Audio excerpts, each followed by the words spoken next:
Well, there is fortunately one statesman in the United States and Europe who has laid out, a person of a high political figure who has made a very sensible statement about how you can solve the crisis, namely by facilitating negotiations instead of undermining them, and moving towards establishing some kind of accommodation in Europe, maybe along in which there are no military alliances, but just mutual accommodation.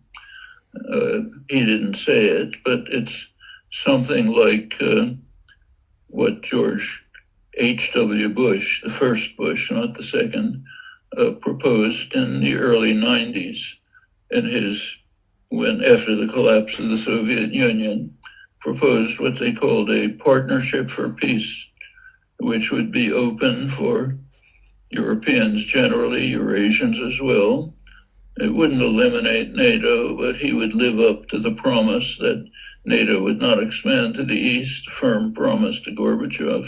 Keep to that, allow NATO there, but kind of de-emphasize it so other countries could join, including Russia for that matter, join the Partnership for Peace. Tajikistan joined, for example, not NATO, and move towards a world, a Europe, Eurasia with no military alliances. Actually, de Gaulle had similar vision.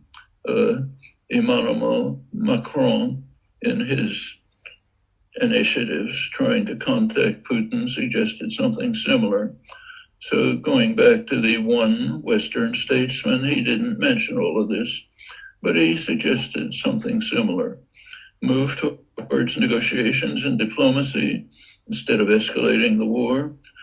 Try to see if you can bring about an accommodation, which would be roughly along these lines. His name is Donald J. Trump.